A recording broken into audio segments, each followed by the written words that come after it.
7:30 on the Fox 61 Morning News. Good morning, everybody, and thank you so much for joining us on this Sunday morning. I'm Angelo Bavaro. I feel like it's been a while since I've said this, but we have got a quiet, classic February day on tap. No issues to report as we take a live look across the state. We've got the blue skies out there, the sunshine. It is cold, but what can you expect in February? Overall, nothing crazy going on. Let's get right over to meteorologist Sam Ciampieri, who's got the details about this quiet Sunday forecast. Sam, we will take this, especially after yesterday, those bursts of snow just coming through. You look out the window and suddenly it's gone. That's right, 10-15 minutes, a whiteout, and then it's gone. We pick up a quick coating to an inch and call it a day. And that's exactly what happened. Had slick road conditions during the system. And then overnight, things froze up, of course, and it's just a little icy spots in those little back rural roads, or maybe your driveway, your car. Otherwise, waking up with lots of sunshine. It's cold. We're down in the teens. 13 Torrington, 17 Norwich, 19 Groton, New London. So basically in the teens, 21 in New Haven. You got a bit of a wind out there, so yeah, bundle up. It's going to be a brisk, cold day today, basically. And it feels like we're in the single digits in many locations, anywhere from 5 in Torrington, feeling like 18 in Bridgeport, feeling like 7 in Groton, New London. And you can see that basically we have clear skies across the area. We have a big, huge ridge of high pressure. That high is basically centered in the Philadelphia area right now. And as that high builds offshore, this afternoon, the wind's going to turn around to the southwest, and that's going to start and set the stage for a warming trend this upcoming week. And here's a frontal system. This frontal system is going to stay up there for now and slowly make a run at us and won't get here till Tuesday. So between now and then, enjoy. We will have to deal with the wind chill today. Again, it's going to feel like it's in the 20s all day long despite the bright sun. And you can see that throughout this afternoon. Actual high temperature may get into the low 30s in many locations, especially in the inner cities and the shoreline towns. And the wind's going to actually die down and then pick up a little bit in the afternoon, becoming south to southwest, averaging 10 miles per hour or so as we get towards the evening hours. You see 6 o'clock, see that wind south-southwest at 10 miles per hour. And again, upper 20s to lower 30s. And then for tonight, not as cold because we have a little bit of a southerly flow, and we're going to have temperatures overnight hold in the 20s, again, setting the stage for a nice warm-up for your Monday. We'll talk about the Fox 61 7-day forecast. There's a lot of changes in it. We go from springtime to winter. What else is new here in New England, Angelo? Yeah, about 4 seasons in 7 days, Sam. That's right. We'll check back in for all the details. Thank you so much. And as we track all these changes that Sam is talking about, a potential snowstorm maybe, make sure to download the free Fox 61 News app. That is an awesome resource to get all the updates on weather and traffic that is happening right in your backyard. Breaking overnight, reports of multiple people shot at a demonstration in Portland, Oregon. Now, they were protesting the death of Amir Locke Saturday night. Police sources say 1 person has been killed and 3 more injured. 2 people are said to be in custody.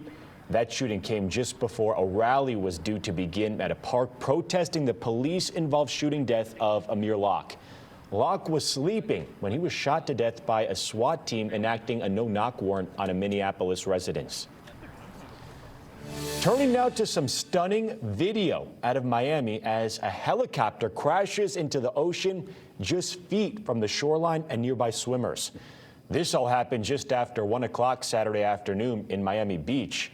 Now, as you can imagine, everybody from the lifeguards to the Coast Guard to Miami Beach Police, they helped in this rescue effort and investigation.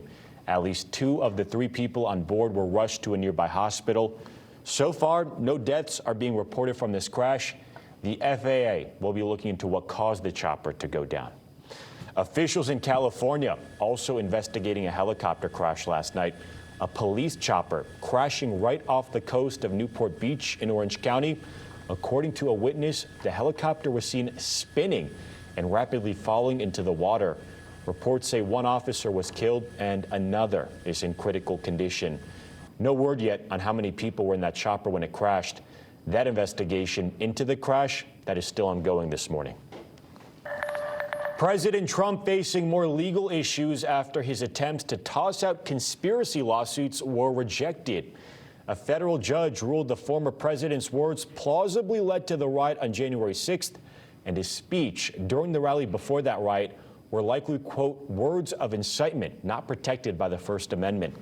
President Trump also dealing with presidential records. The National Archives said records found last month at Trump's Mar-a-Lago resort contained classified information, and it had notified the Justice Department.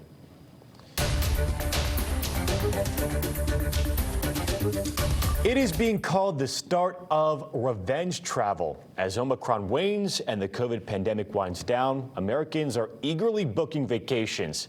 Fox's Christina Coleman has more from Los Angeles. It feels like let's live a little. Omicron is winding down and the country is slowly opening back up. And pent-up Americans are starting to hit the rails, roads, and skies again in big numbers. Air travel has been especially busy. The TSA says it screened just under 2 million passengers on Thursday, 1 million more than the same time last year, and a record for non-holiday travel during the pandemic. A lot of people are now booking trips of a lifetime. So the bucket list trip you've always wanted to do that you really got the perspective on during COVID and you couldn't travel at all. Winter weather is also playing a big role. Ski resorts throughout New England are filling up again after 2 years of struggling to stay open. I'm from Pennsylvania, a little west of Reading, Pennsylvania. Came up here with my son. It's the opposite here in California. Tourists are flocking to the Golden State to enjoy the warm weather during a bitterly cold winter. Oh, it's great. Well, when you're from Iowa, this is like heaven. The uptick in air travel is now prompting industry leaders to ask the feds to end COVID restrictions on planes, including mask and vaccine requirements. Travel experts say that could be a game changer that finally brings travel back up to pre-pandemic levels. We've seen a lot of encouraging announcements from governments in just in the last couple of weeks. So I think the outlook is improving. And as more folks hit the road for shorter getaways, some lawmakers are pushing to suspend the federal gas tax for the rest of the year. In Los Angeles, Christina Coleman, Fox News. Meanwhile, American Airlines is cutting back some international summer travel because of plane supply delays. American said it will temporarily stop service between Seattle and London, Los Angeles and Sydney, and Dallas and Santiago, Chile. Other flights to Tel Aviv, Israel, and Santiago will also be curtailed. Only 10 of 13 planned Boeing 787 deliveries will come this year because of production flaws. About 80% of Americans' pre-pandemic summer 2019 schedule will operate. The FDA clearing the first smartphone app to deliver insulin. Tandem Diabetes Care says that mobile app is said to include mobile app displays of the last 24 hours of pump status changes, glucose trends, and insulin therapy data. That app will be available for both Android and iPhone users, and the company also promising that the connection will be secure. Okay, so a recent study reveals more attractive people have stronger immune systems. Analysts photographed more than 100 people and took blood samples of their white blood cell level. More than 400 people rated the individuals in those pictures, and research showed women and men found participants with stronger immune systems more enticing and attractive. New this morning in the entertainment world, The Marvelous Mrs. Maisel is back for season 4. As fans join the stand-up comics journey once again, we are talking with the cast about how they can relate to this character's show business dreams, drive to overcome career setbacks, and being drawn to the spotlight. Here's Fox's Ashley Dvorkin.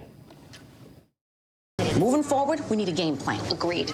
This season of The Marvelous Mrs. Maisel is about Midge making a comeback after a show business setback. The cast shared how it's a motivation and determination they can relate to. I would just go to festivals and try to meet people and force myself in places. You just have to have that thing inside you that says it's this or nothing. You have this weird, bizarre yearning that to be seen. It's great if you can get it, but it's hard to get. But especially in the entertainment industry, I think drive is probably like 70%. You don't have to. And the other 30% is insanity. I used to go to my ballet class, and when I finished, my mom would pick me up and I'd say, I got 3 corrections, and that was a good day. Whereas if I got no corrections, then nobody noticed me. Ready or not, here comes mama. if there was a microphone on any stage, you know Midge is going to just get right up and just walk up to that microphone. As entertainers, is that something that's relatable? You see a stage, you see a mic, you see a camera. How can the artist in you relate to that? We all suffer from, hey, look at me, on varying degrees. And so some are natural born hams in the cast, and some aren't. I have to kind of have, 3 or 4 days notice. But once I'm there, I love it. I'm a bit of a reluctant performer who loves it. You know what's great about me? Your humility? No, it's when I'm me. In Hollywood, Ashley Dvorkin, Fox News.